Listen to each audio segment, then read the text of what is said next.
মা, তোমার বয়স বেশি হলেও তোমার ভিতরে এখনো অনেক টাইট। আমি একটু করলে আর পারব না। মা, তোমার ভিতরে এত গরম কেন? আমার এটা তো পুড়ে যাবে। তোমার ভিতরে কি পানি ছেড়ে দিব? আমার নাম সুনিতা এবং আমার বয়স 29 বছর। আমি একজন সাধারণ নারী, কিন্তু আমার ছোট্ট জগতে সুখে আছি। আজ আমি তোমাকে আমার এবং আমার ছেলের এমন একটি ঘটনা বলতে যাচ্ছি, যা আমার জন্য কখনো ভুলার নয়। কয়েক বছর আগে আমার স্বামী আমাকে ছেড়ে চলে গিয়েছিলেন। তিনি একটি 22 বছর বয়সী মেয়ের সাথে পালিয়ে গিয়ে তার নতুন জীবন শুরু করেছিলেন। এটি শুনে হয়তো তুমি ভাববে, একজন 39 বছর বয়সী পুরুষ কিভাবে তার স্ত্রীকে একটি নতুন মেয়ের জন্য ছেড়ে দিতে পারে। কিন্তু মনে হয় আজকের যুগই এমন যে মানুষ নিজের হৃদয়ের টানকেই সবকিছু মনে করে। যাই হোক, এখন আমি আমার গল্পে আসছি। এটি একটি সকালের কথা। আমি এবং আমার ছেলে, যাকে আমি এখন থেকে অজয় বলবো, আমরা মাঠে ভুট্টার ফসলের যত্ন নিচ্ছিলাম। দুপুর হতে না হতেই আকাশে ঘন কালো মেঘ জমে উঠল। কিছুক্ষণের মধ্যেই তীব্র বৃষ্টি শুরু হয়ে গেল এবং আমরা মাঠেই আটকে গেলাম। কাছে একটি পুরানো শেড ছিল, যা মাঠের সেচের জন্য তৈরি পাম্পের উপর নির্মিত ছিল। আমরা দুজনেই সেখানে আশ্রয় নিলাম এবং বৃষ্টি থামার অপেক্ষা করতে লাগলাম। ধীরে ধীরে দিন ঢলে পড়ছিল এবং চারপাশের এলাকা নির্জন হয়ে গিয়েছিল। সবাই নিজ নিজ বাড়িতে চলে গিয়েছিল। বৃষ্টি এখন হালকা হচ্ছিল, কিন্তু আমার কাপড় সম্পূর্ণ ভিজে গিয়েছিল। ঠান্ডায় আমার হাত পা কাঁপছিল। আমি আমার ভিজে কাপড় সামলানোর চেষ্টা করলাম। ঠিক সেই মুহূর্তে অজয়ের আচরণ কিছুটা অদ্ভুত হয়ে গেল। সে অস্থির লাগছিল। তার শ্বাস দ্রুত হয়ে গিয়েছিল এবং সে আমাকে অদ্ভুত দৃষ্টিতে দেখছিল। তার এই আচরণ দেখে আমিও কিছুটা ঘাবড়ে গেলাম। আমি বুঝতে পারছিলাম না যে হঠাৎ তার কি হয়েছে। আমি তাকে জিজ্ঞাসা করলাম, অজয়, কি হয়েছে? তুমি ঠিক তো? কিন্তু সে কোনো উত্তর দিল না। সে শুধু আমাকে এমনভাবে দেখতে লাগল, যেন কিছু বলতে চায় কিন্তু তার জিভে তালা লেগে গেছে। বৃষ্টি এখন ফোঁটায় ফোঁটায় পরিণত হয়েছিল, কিন্তু আমরা তখনও সেই শেডে ছিলাম। আমি ভাবলাম, সম্ভবত ঠান্ডার কারণে সে অস্বস্তি বোধ করছে। আমি তাকে আমার দিকে ডাকলাম এবং বললাম, সম্ভবত তোমার ঠান্ডা লাগছে। এখানে আমার কাছে এসে বসো। সে ধীরে ধীরে আমার কাছাকাছি এল। আমি তাকে জড়িয়ে ধরলাম যাতে সে কিছুটা উষ্ণতা পায়। আমিও ঠান্ডা অনুভব করছিলাম, কিন্তু সেই মুহূর্তের অদ্ভুত পরিস্থিতি আমাকে আরও অস্বস্তিতে ফেলেছিল। কিছুক্ষণ পরে বৃষ্টি প্রায় থেমে গিয়েছিল। আমি ভাবলাম, এখন বাড়ির দিকে যাওয়া উচিত। আমি আমার কাপড় সামলালাম এবং তাকে বললাম, চলো অজয়, এখন বাড়ি যাই। সে নিঃশব্দে উঠে দাঁড়াল এবং আমরা দুজনেই মাঠ থেকে বেরিয়ে পড়লাম। পথে আমি ভাবছিলাম, শেষ পর্যন্ত তার কি হয়েছিল? সে কেন এমন আচরণ করল? আমি সিদ্ধান্ত নিলাম যে বাড়ি পৌঁছে তার সাথে খোলামেলা কথা বলব, যাতে সবকিছু পরিষ্কার হয়ে যায়। বাড়ি পৌঁছেই আমি তাকে জিজ্ঞাসা করলাম, অজয়, সেই সময় তুমি এত অস্থির কেন হয়ে গিয়েছিলে? কি হয়েছিল? সে কিছুক্ষণ চুপ থেকে ধীরে ধীরে বলল, মা, আমাকে ক্ষমা করে দিও। আমি বুঝতে পারিনি যে আমার কি হচ্ছিল। শুধু এক অদ্ভুত অস্থিরতা হচ্ছিল। তার কথা শুনে আমি কিছুটা স্বস্তি পেলাম। আমি ভাবলাম, সম্ভবত সে সেই সময়ের পরিবেশে অস্বস্তি বোধ করেছিল। আমি তাকে সান্ত্বনা দিলাম, কোনো সমস্যা নেই বাবা। যদি কখনো এমন কিছু অনুভব কর, আমাকে সঙ্গে সঙ্গে বলবে। সেই রাত আমি তাকে বিশ্রাম করতে দিলাম এবং নিজেও ঘুমানোর চেষ্টা করলাম। কিন্তু আমার মনে প্রশ্ন ঘুরছিল, এটি কি শুধু অস্থিরতা ছিল নাকি আরও কিছু? আমি এটিকে পরের দিনের জন্য রেখে দিলাম, কারণ অনেক সময় সময়ের সাথে সাথে উত্তর নিজেই চলে আসে।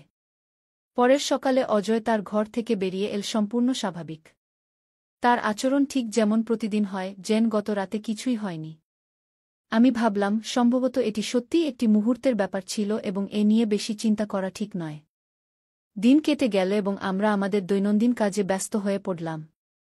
কিন্তু আমার মনে সেই প্রশ্ন কোথাও না কোথাও থেকে গেল। একদিন সুযোগ পেয়ে আমি তার সাথে হালকাভাবে কথা শুরু করলাম, অজয়, তোমার কি মনে আছে সেই দিন মাঠে কি হয়েছিল? আমি দেখেছিলাম যে তুমি হঠাৎ অস্থির হয়ে গিয়েছিলে। সে কিছুক্ষণ থেমে বলল, মা, আমি নিজেই বুঝতে পারিনি যে কি হয়েছিল। সম্ভবত বৃষ্টি, ঠান্ডা এবং সেই নির্জন জায়গা আমাকে কিছুটা ভয় পাইয়ে দিয়েছিল। তার কণ্ঠে সত্যতা ছিল। আমি বুঝতে পারলাম যে সে সেই অভিজ্ঞতা নিয়ে নিজেও বিভ্রান্তিতে ছিল। আমি তাকে আরও অস্বস্তিতে ফেলতে চাইনি, তাই বললাম, ঠিক আছে বাবা, মাঝে মাঝে এমন হয়। বেশ কয়েকদিন সবকিছু স্বাভাবিকভাবে চলতে থাকল। কিন্তু একবার আবার, যখন আমরা মাঠে কাজ করছিলাম, এমন কিছু ঘটল যা আমাকে ভাবতে বাধ্য করল। অজয় আমার কাছে এসে হঠাৎ বলল, মা, আমি তোমাকে কিছু বলতে চাই। আমি তার দিকে তাকিয়ে জিজ্ঞাসা করলাম, বলো, কি কথা? সে কিছুটা দ্বিধা করে বলল, আমার এখন মনে হচ্ছে সেটা অস্থিরতা ছিল না। সম্ভবত তোমাকে সেই অবস্থায় দেখে আমি নিজেকে নিয়ন্ত্রণ করতে পারিনি। কি তার এই কথা শুনে আমি হতবাক হয়ে গেলাম।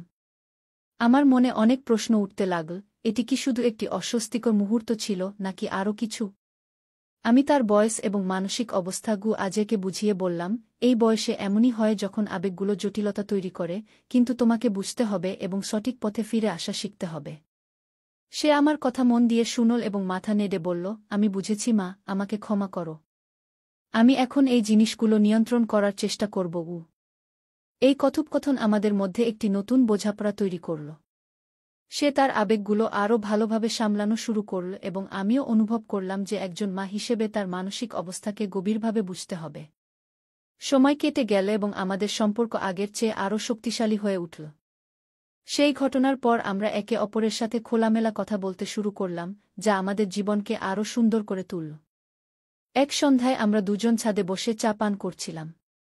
আজও হঠাৎ বলল, মা, আমি তোমাকে আরও কিছু বলতে চাই। আমি হেসে বললাম, বলো, কি কথা? সে একটু গম্ভীর হয়ে বলল, সেদিন তুমি আমাকে যা বুঝিয়েছিলে তার জন্য আমি তোমার খুব কৃতজ্ঞ। তুমি সবসময় আমাকে সঠিক পথ দেখাও। কখনো কখনো আমার মনে জটিলতা তৈরি হয়, কিন্তু তোমার কথা আমাকে স্পষ্ট করে দেয়। কি তার কথা শুনে আমি খুব খুশি হলাম। আমি বললাম, বেটা, কোনো আবেগই ভুল নয়, শুধু তাকে সঠিকভাবে বুঝতে এবং প্রকাশ করতে হবে। সে সম্মতিতে মাথা নেড়ে বলল, মা, আমি এখন চেষ্টা করব আমার আবেগগুলো বুঝতে এবং সঠিকভাবে প্রকাশ করতে। এই কথোপকথনের পর আমি অনুভব করলাম যে আজও সত্যিই বড় হয়ে উঠছে।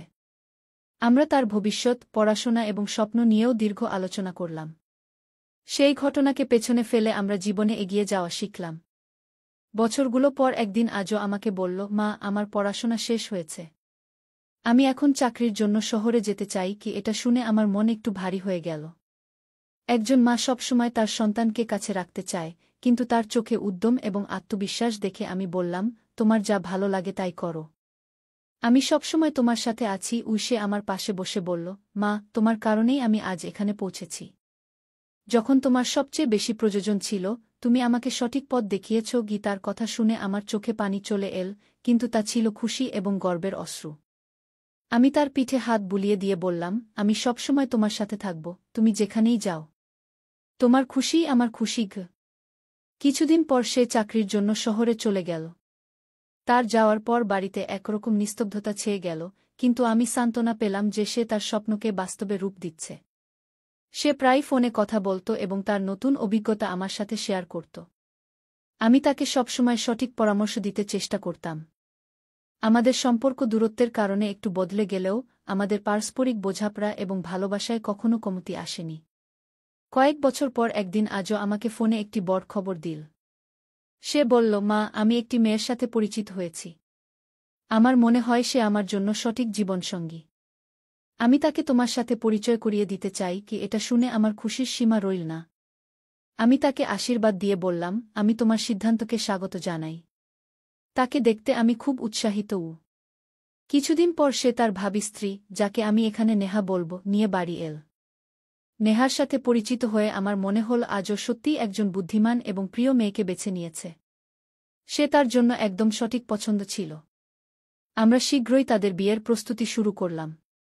বিয়ের দিনটি আমার জন্য অত্যন্ত বিশেষ ছিল। আজকে বর হিসেবে দেখে আমার বুক গর্বে ভরে উঠল। সে এখন সম্পূর্ণরূপে বর এবং দায়িত্বশীল হয়ে উঠেছে। বিয়ের পর আজও এবং নেহা তাদের নতুন জীবন শুরু করল, কিন্তু তারা আমাকে কখনো একা বোধ করতে দেয়নি। আমরা সবাই মিলে একটি সুখী পরিবারের মতো থাকতে শুরু করলাম। আমাদের সম্পর্কের ভিত্তি, যা আমরা বছর আগে তৈরি করেছিলাম, এখন আরও শক্তিশালী হয়ে উঠেছে। এখন যখন আমি পিছনে ফিরে তাকাই, তখন মনে হয় জীবনে যতই সমস্যা আসুক, যদি ভালোবাসা, বোঝাপড়া এবং খোলামেলা আলোচনা থাকে, তবে প্রতিটি সমস্যার সমাধান সম্ভব। আমার এবং আজয়ের মধ্যে এই গল্প শুধু আমাদের যাত্রাই নয়, বরং এটি এও শেখায় যে সঠিক সময়ে সঠিকভাবে কথা বলা সম্পর্কগুলোকে কতটা শক্তিশালী এবং সুন্দর করে তুলতে পারে। আমাদের পরিবার এইভাবেই সুখ এবং সন্তোষের সাথে এগিয়ে চলেছে। তো বন্ধুরা, এটা ছিল আমার গল্প। বলো, কেমন লাগল? তোমার মতামত অবশ্যই শেয়ার করবে।